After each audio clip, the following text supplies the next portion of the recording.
Still going live. And we're live. Hi, welcome to the StockinetteZombies. I'm Amy, also known as Jane Emma. I'm Megan, also known as Just Run It, and this is episode 362. 362. Okay. 362. My brain didn't connect there. It's like I just said it aloud. Like we have, you guys, we're giving you a little BTS right behind the scenes. We have this like, I'm gonna go live. I refer to it's episode 362 and I say it aloud so that I can remember it. And it's been one of those days. Sarah, Claire, and Sandy are out in the audience. Hello, Sarah, Claire, and Sandy. I hope you are having a great May the 4th be with you. It's a beautiful day in Minnesota. I went out just recently to grab my finished objects, and it was gorgeous. I want to just drive around all day in the sunshine and, stop at like drive-through coffee places and just keep going. That is the danger of going outside on a nice day, but also that we've been like, there's not been a lot of nice days. Right. It's like there's actual sun outside. I need to go absorb it while I can. Oh, yeah, exactly. The like little lizard brain inside of our heads, they're like literally like should go bask. Don't know when it will reappear. Exactly. Yeah. You have a need for a happy light, and then to have the sun actually be out, it's like, oh, you got to go. A whole different draw. Yeah. Absolutely.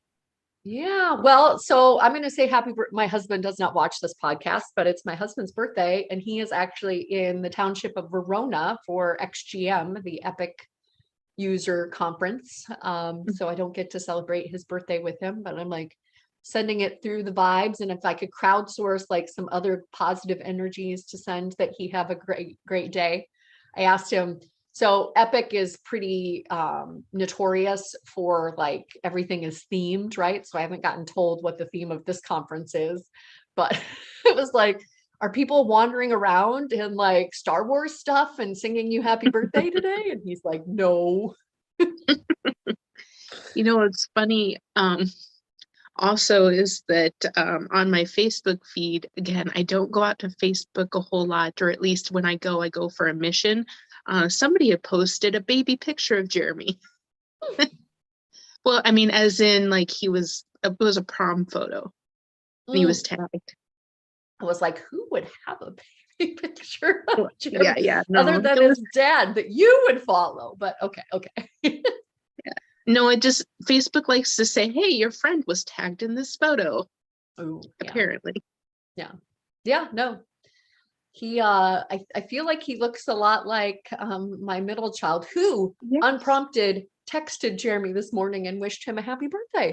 So Jeremy was like, what? I was like, yeah, I didn't tell him to do that. He confirmed with me. He's like, today is Dad's birthday, right? And I was like, yeah. He texted his dad and wished him a happy birthday. Like, we may be raising children that are kind and conscientious. That's a win. Oh, so cute. That like offsets some other negativity that we were chatting about before we got started. But yes, so we were up in Plymouth, Minnesota this past weekend. So anybody that's joining us that either went and chatted with Amy at the table or looked at the little business card that I gave as part of the class, welcome. I'm still kind of pinching myself that happened.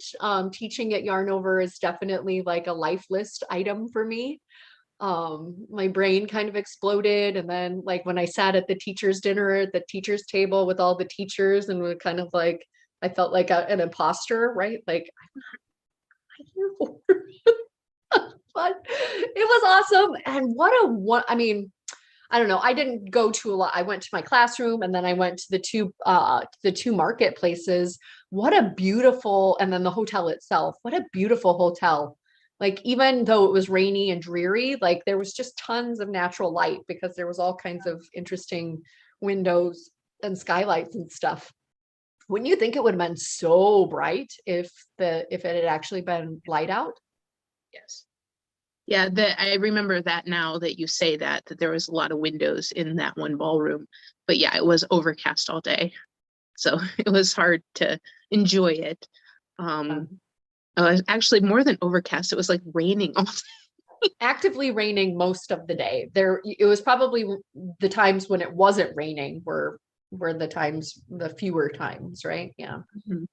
Yeah, and driving home, like there were a couple Minneapolis streets that had enough water on them that your tires kind of didn't catch, and so that was it was great to be back in person. I know for a lot of people it was the first time in a long time that they had been out to a in-person event. And our event last year, kind of in between the variants and whatever, was the biggest one for me other than this event. But just absolutely loved my classes. Again, to be able to share my passion for socks and Tunisian crochet. I had a bunch of savant Tunisian crocheters. Like they got it, right? And then they were asking me questions like, and how would you do that? And I was like, you guys are thinking in Tunisian crochet, right? Like it was like the Matrix where the guy's like, I know kung fu, right? Like they downloaded it and like processed it, and then we're doing it. Like I had somebody almost do the full entrelac square during our time, which was just like, so yeah. Oh, wow. The students were fabulous, the organizers were fabulous, the teachers were fabulous, the market was fabulous. Can't say enough great things about this past weekend, and my craft cup and my energy of craft, my craft energy is overwhelming, or is overflowing, sorry, and a little overwhelming. Yeah. And now I'm going to quit talking because you have things to say. Well, I was running the booth all day. It was fun to, have you heard of the StockinetteZombies, and then try to get them. It was fun to just see what it was just fun to gauge how much knowledge they had of us. So like I'd start with StockinetteZombies, but then I'd also say the zombie apocalypse. And then so it'd be like, oh, I hadn't heard of the podcast, our incorporation name, but they'd heard of the zombie apocalypse. And then I had one person was like, oh, that's the one that sells out really quickly. And then I just have to educate them like, well, it really was open for like 3 or 4 days to the public this past time around. And, it's full now, but you can go out to the website, that kind of thing. But, we had a reputation for selling out. And I'm like, well, don't let that deter you from trying. Especially if you're in Minnesota, right? Like, or in the Midwest where you're not booking last minute flights. We often do get people off of the wait list at the last moment. So. Right. Yeah. And I've seen a lot more wedding invitations going around. So I have a feeling that might affect our numbers here shortly. So yeah, definitely encourage people to find us, and had a few people interested in, finding a new podcast. So hopefully they're here and joining us, and we're excited to have them. Yeah. But yeah, it was a lot of fun. I would say that I was kind of in work mode as far as, forcing myself to be super extroverted all day. And so Sunday was a little rough. I texted Amy on her way home and I was like, you've like extroverted so much that you just can take the rest of the month off. But Sunday was May 1st. So yeah. That was a mom joke. I don't know if you picked up on it, but that was my mom joke. Well, yeah, the first was a little difficult, right? I just felt low energy all day. So where I was flying high. I love, the extroversion fills my cup up. So, and honestly, I would almost say that it, because work then takes a little bit. It took till today to actually feel full and ready to get. Because it's like, oh, I'm feeling a little bit better, and you go into work and it drains enough out that you're like, oh, I need to recover some more. But we are the odd couple. Yeah. Well, and it's funny. I never united by craft. Right. I I never really knew or understood introvert versus extrovert, and I didn't think of myself as an introvert. But once somebody explains that it's the amount of recovery, like socializing, I like to do it. I get out there and I do it, but then, yeah, by the end of the evening, I'm tired, not energized. So, Yep. All right. Well, we do have a little bit of administrati. We wrapped up a KAL, and then we have our yearly month. Well, you can add an entry a month. So our yearly self-striping KAL. I chose from the pile of self-striping that I have been accumulating as prizes. So we have the Freckled Whimsy in the zebra base. I pink, I love you. There as one of the prizes. And then we also have from Woolens and Nosh, which I just saw, she's unfortunately not going to be able to attend Maryland Sheep and Wool. So she's going to have a really big update. So if this cookie swap looks good for you, go out to Michelle's website and it might be available this weekend. But this is the Targhee base. And I've been wearing one of the Targhee based SKUs that I've made out of her stuff. And I just love it. So smushy and warm, and I'm kind of sad that I need something squishy and warm these days. But and then we've got our self-striping branded either a t-shirt or a water bottle. And those are exclusive to the prize members. So there's that. But I drew through 3. And these are just contact me and let me know your pick of the either one of these skeins. Or the logo item. And obviously I will need your address. So your order, your address, and we should be good to go. The 3 winners, the first one was from February 20th, Mary, MMBGSE. Congratulations, Mary. Your socks looked very warm and fabulous. Number 2 was from March 1st, Beth, MD Quilter. I believe I recognized that they were spacious OMG socks, heel socks. So with some really bright yellow heels, which just really jumped out at me. And last we have Mandy S from April 15th. So we had an April entry in there in our randomness. So Mary, Beth, and Mandy, can you please contact me with your preference, and I'll get those. I won't say shipped out in short order. I am, as I mentioned, I'm single parenting, but in a reasonable amount of crafting time, they will be headed your direction. Next, we had the Brioche Kal, which we kind of kicked off by talking with Leslie Ann Robinson. And we also were really into the Beavalong. So we've got the Swanky Sock here in Evil Beaver and Dream Beaver. I believe you can get me through the night. As well as a Clever Clove, knitting and Zoom. I can't remember what she calls that or what the design was called. It's not Knits Past Bedtime. It's a Zoom knitter maybe, but really fun reusable tote. You were saying that you were using yours now, right? Yep. Yeah, I used it at Yarn Over and I've been using it here this week. So. Yeah, they fold down really compact, and they're like really big once you open them, and they're a nice like. It's actually here, so I can. Ollie, oh, is that what you transported with? See, look at that.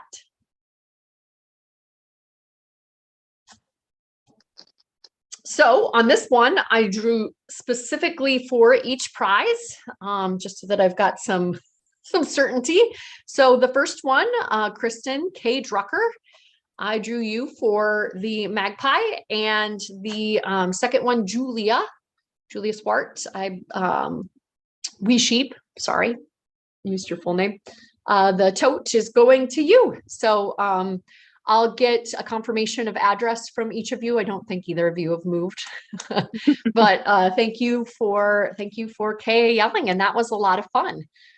So kind of the next KAL, the announcement here, you'll hear it here first. I want to do kind of on a theme rather than a specific technique, and it's going to be musical projects. So, for example, you could, if you won this zebra yarn that's I Pink I Love You, you could use this because it is a song. It's musical themed. Also Dream Beaver, right? So it's kind of like the what was it, the Hogwarts cup or whatever, where you have to find a way to fit it into the prompt. Yeah. But I have a lot of musical themed yarn. I feel like there's a lot of musical themed project like patterns, right? For example, Night Book, I think, is inspired. My very beautiful all over colorwork sweater is inspired by a piece of music. I'm trying to think of other ways that you could tie into the musical theme. But then we're going to have some fun movie nights with musicals. So, okay, gotcha. Plotting. I think Moulin Rouge might be up first. So, because I haven't seen that one in so long and I want to watch it. I want to watch it with my friends. Can. Yeah, because I can. So yeah, and that I think that'll be really fun because also our folks that are doing the ZKKAL, if it's a sock, if it's a stuffy, if it's a sweater, if it's a shawl, you can, I think there's also a can shawl, isn't there? The French can shawl. You can tie it in that way. Claire's asking how far can we stretch the musical theme. I'm now wondering what the stretch is. But yeah, that's going to be going on here in May and June. So yeah, I'll say that excited. Molly Girl, a vendor at our retreat, all of her colorways are song titles. Mm-hmm.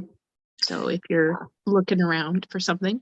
Yes, absolutely. I feel like they're dyers are generally inspired by pop culture with some of their names, right? As are designers. I feel like there's quite a bit of musical themes in our work, but or in people's work. So, I mean, you could even go so far as saying knit strips is kind of like doing like a variation on a theme, right? Because they have their interactive knitting. So it's kind of like jazz in that you've got like wow, that is stretching it. That's me. I could find a tie to just about anything. I feel like that's kind of a marketing brain. I don't know. But yeah, they're kind of jazz. They're kind of like people jump in and start doing their own thing with the instrument, right? So yeah, thank you to everybody that KAL'd with us. This is also an FO episode. I feel like Amy's like, okay, let's get to yeah. Megan, quit talking. So I have two that I've brought with me. I finished also a rocket tee, but can't find it right now.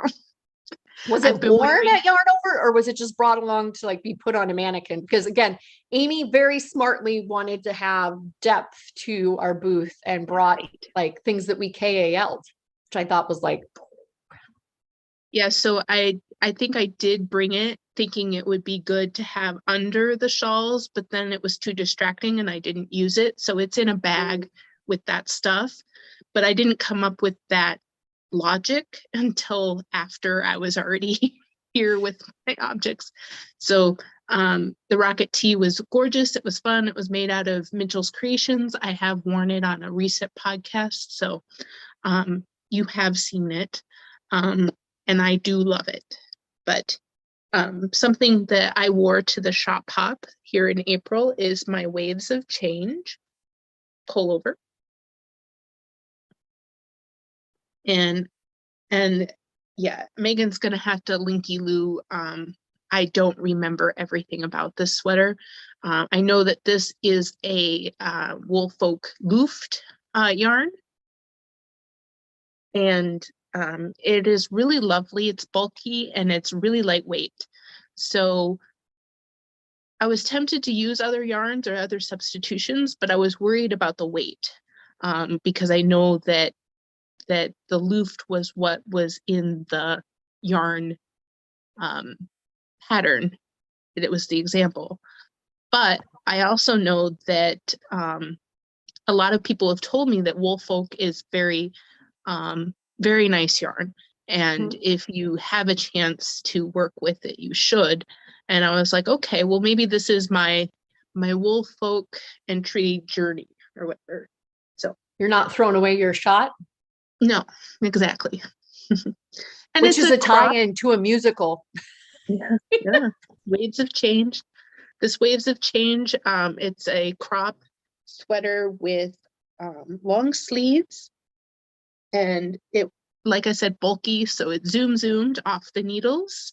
I almost wanted to enter it for a naked along because of how close it matches my skin tone, but I did wear it, and it's very cozy. And I did notice a few points that it is very snaggy as well. So I would try not to wear it when I felt like I was actually going to be, I don't know, carrying stuff, moving stuff, you know. Snaggy was the word that yeah. It does catch, it did catch on a few things. No, because Amy, don't run through that forest of well, it's got a lot of threads in here, and then it's chain plied, and they're really, really fine threads. And so one of the threads would get snagged, and you have to try to work it back in. So anyway, the other thing that I finished is the favorite tee. It's a test knit.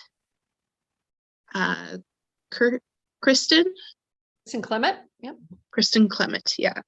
And it's her first sweater design, and she's very methodical, and I don't know that I've ever had a test knit survey at the end that was quite so thorough. So, you know, good for her. That was it was a lot of I don't know, a lot of thought put into it, and I appreciated that. So then you can see that this is a little bit more ease than it called for, but I did try it on, and I like the fabric and I like the ease. My gauge was a little off, but again, I like the fabric, so I keep going. That's my gauge philosophy. And yeah, it turned out pretty good. And I knew that it wasn't going to be too, but you could see that drape. Oh, so beautiful. Yeah. And this is the Coleman base by Queen City Yarns in the clay colorway. So pretty. And this used 3 balls of yarn and is 48 inches. So the turned hem at the bottom? No, actually it's a double knit hem. Yeah, okay. I think you mentioned that before. Very pretty. With a sewn bind off. So lots of details there. But you can see that I haven't quite sewn in yet. I wanted to block those hems because they were rolling or shifting too much when I tried it on straight off the needles. And I was like, well, to do it justice, I'm going to block it first. So I blocked it, and I'm going to weave in these ends and then get final photos posted. But yeah, it was fun. Just looks like summer, Amy. Just looks like summer. It was a really fun feels knit. like summer too. Yes, this yarn is lovely. It was a pleasure to work with. They had recommended winding into balls, and I found out why. Because there's a point where I had to pick up with 2 strands of yarn, and I only had 1 ball left. I was like, well, I need both ends. So I took it over and wound it into a cake so I could use both ends. Oh my gosh, this yarn does not want to stay in a cake. Yeah, I was given some skeins to design. I can't show you the design, but I do have the balls sitting here. And yeah, she was very she was very adamant that like you need to hand wind this. Like you will spend days and days. And Beth, MD Quilter, I think was my cautionary tale. She said she decided she was going to do it on her skein winder, and it was yeah, it doesn't want to have traction. I mean, again, what makes it fabulous in your garment is the very thing that makes it poor on the skein winder, right? Yeah. So basically, it didn't want to stay in the cake. It just wanted to, like, the center just wanted to fall out, and like it didn't stay Not held meant to together. be dense. I'm meant to be airy. So yeah. But again, it was just that last little bit because I did need two ends and I had used up everything up until that point and couldn't do it any other way. And I will end up winding the leftovers into a ball. I don't have very much left, but I was offered generously some leftovers from Holly. So I wanted to say thank you, Holly, for offering it. I didn't end up needing it, and I love. I mean, I was a little worried, but there was no need to be. There was absolutely no need. Generally, if you Plenty of don't room. worry, that's when it sneaks up and gets you. Yeah. And if you're making plans on how you can get more yarn, it's like, okay, it's really not worth it then. Right. Yeah, no, I'm not did add superstitious. an inch. Yarn can't make decisions. But and for my size, I ended up being quite a bit wider, right, due to my gauge. And also there was a pattern grading error. But again, a test knit. So I think it turned out wonderful even though. And I was also given a way to fix it if I needed it. And so yeah, it's all done and it's ready to wear nearly. I just gotta weave in some ends and I can wear it. I'm excited. And the weather can get warmer for me. That would be great. Well, we're gonna go from your orange held up item to my orange item.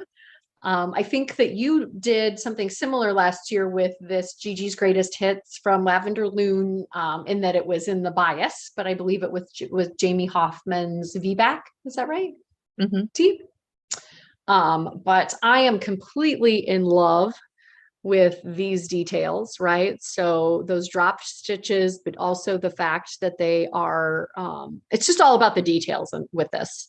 So the fact that they are decreasing away and that they're kind of moving versus, and then they end up next to each other. It just kind of looks like a fancy necklace almost, right? Like, but instead it's the yarn doing that work.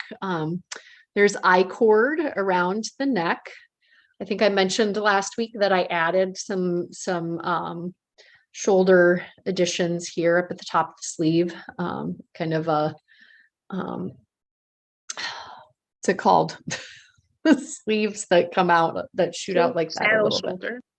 Yeah, saddle shoulder at the top. And then, yeah, just the way, so I did alternate skeins throughout, but just the way that the variegation works with this bias, the front is high and the back is low. So the model in the picture, this is by Zandy Peters, and they are going to be our speakers. So you will see this on Friday night at ZK if you're coming to ZK. But it's knit from the bottom up, and this detail is made from the very beginning, and then it's so addictive to get to where you've gotten down to that mirroring the front line, and the detail there. It's just such a fun, like you were always doing something. It's like the skew of summer tops. It's asymmetrical. You've always kind of got something that you're doing. Either you're creating that line in the middle, or it's a rest row, but you've got to keep track of what you're doing. I enjoy that. Sometimes it's nice to just have brainless knitting, and you'll see that here shortly. The sides are ribbing twisted ribbing. So I feel like, again, I could get quite a bit more stretch out of this if I needed to. Right now, it's when I wear it, they're kind of, it's not as, I did not block it so that it was extra. I actually, well, I did block it length or width wise because I do have quite a bit of length. I did add some underarm length as I always do, and kind of maximized the usage of the skeins that I had. But yeah, just a fun summer top. I would highly recommend the pattern. It was well written, and I'm super excited about how it turned out.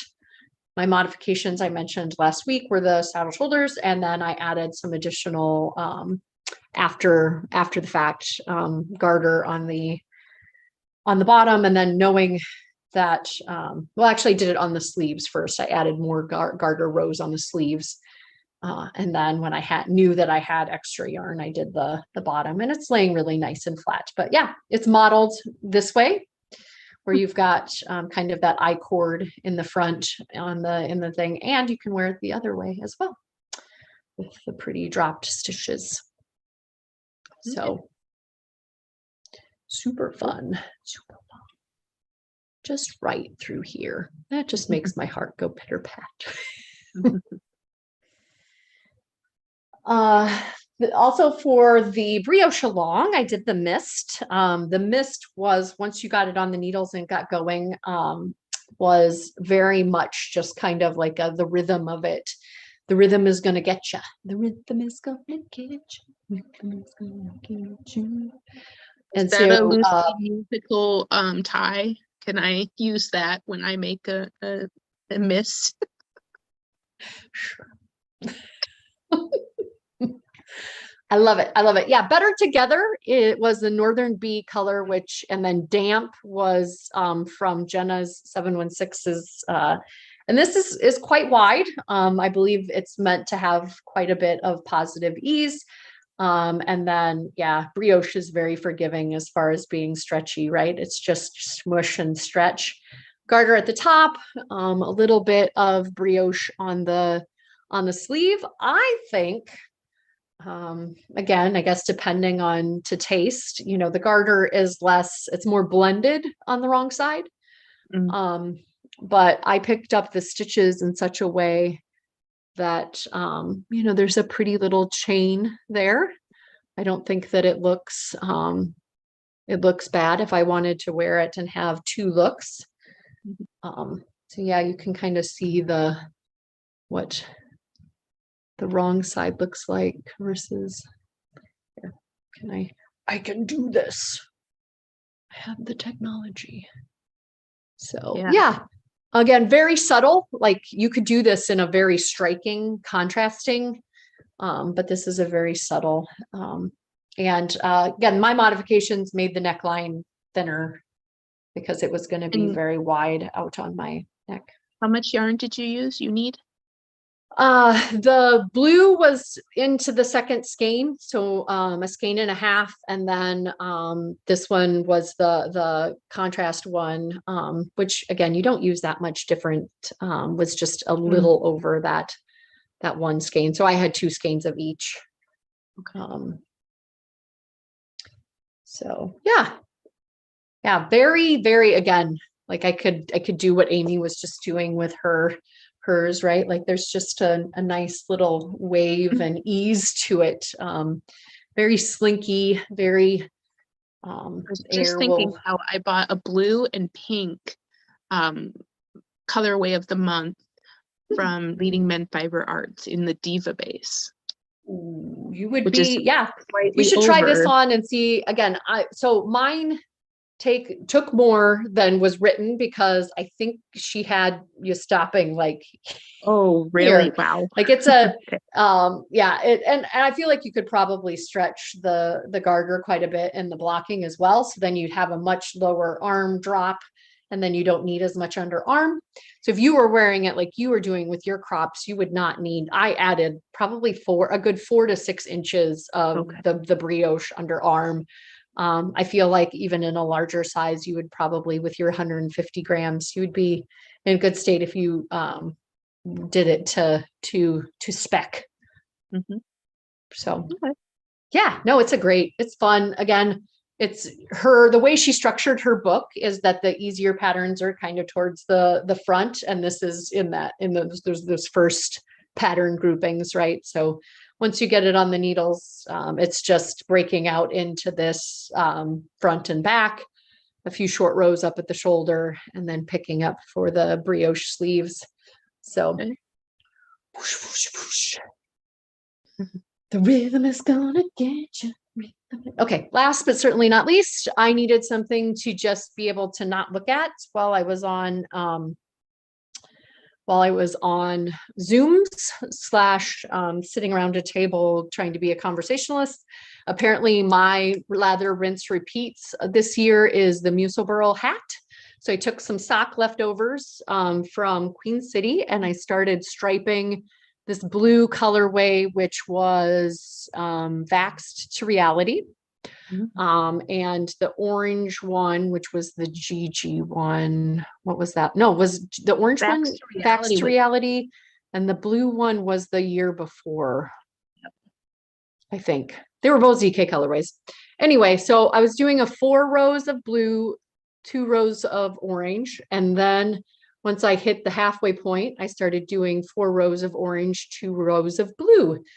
So I've kind of got two hats in one. And this used up like every last inch of this yarn, but it makes it so that I love the striping, makes it far more in it's just enough of like a need to focus that it makes it far more engaging to me, that that I'm doing something right. So I think I've done how many? Oh, the self-striping Muselboro, where I was just going round and round and round. And while that was okay, while I was on vacation and kind of just, putting down and picking up and whatever, I needed a little extra something. So it's, you can wear it like this with some extra. And then the fun thing about doing the inside a different one, then you can have a totally different colored rim. Or flip it inside out and do the opposite. So yeah, I really liked how the variegated is kind of, I mean, they're like watercolor stripes, right?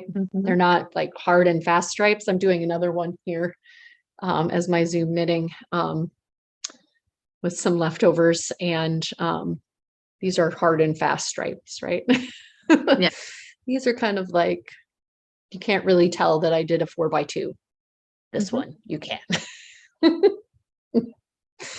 So yeah, it's again, I think it's the patterns that are that I can pay attention to a little bit, but not have to really pay attention to, that get me. So like the bralette, right? Like once you got that one cast on in the round, you're just going. The skews, once you got the basic construction, got those on repeat, and now the Muselboro. So I have so many hats. That's a knitter problem, right? Yes. So many hats. Trying to think of that there's somebody that is like hat worthy for this one, because I really like this one. Yeah, it's really pretty. Yeah. I like the watercolor stripes there. I was thinking about how I probably have both those colorways. I can it's make just my own. 4 rows and 2 rows. Yeah. So, but yeah. I was also thinking about how there was a charity that came up to our booth called Warms. So warm with a Z. Ooh. And they donate winter garments or things, like scarves, hats, mittens. They said mostly they get hat donations. And so that would be, when you have a knitter's problem like that, you can find a charity like Warms to donate to, and they donate to the Minneapolis area. And then this year they've been focusing on donating to Ukraine. Yeah. Absolutely. So anything that doesn't get used locally, and then they have a bin that's set to go to a specific place. I forget where she said. They have an intermediate place that they go to get to Ukraine, because going directly from the United States to Ukraine doesn't happen quite so easily anymore. So Well, excellent, yeah, just excellent. ship Yeah, to an no, that's a great, intermediary and then they ship. So yeah, no, that's a great, exciting. great plug for them. That's great. Because again, like you said, knitters problems. But I think also what makes it addicting for me is the using up of scraps. Mm-hmm. So this wasn't just a full skein sitting there, right? It was like I had already used it. Mm-hmm. It's now purposeful. It's paired. But yeah. All righty. Well, congrats again to everybody that won something. And please reach out to me either through email or Discord, and I'll get those sent off. And we're going to get musical here in May and June. And the rhythm is going to get you. Awesome.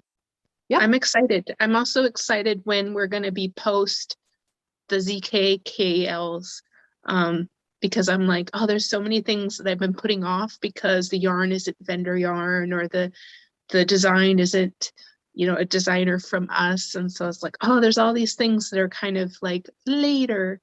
And now we're getting really close to June. We're under 50 days now to the retreat. So yikes. Too soon, yay.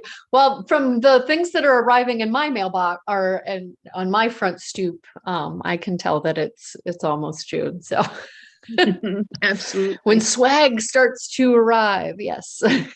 Awesome. Yes. Awesome. I'm like, I have some things, but not shipped yet. Yeah, no, these were Quick. Yep. All right. All right. Thanks for joining us. Bye. Bye, Ufta.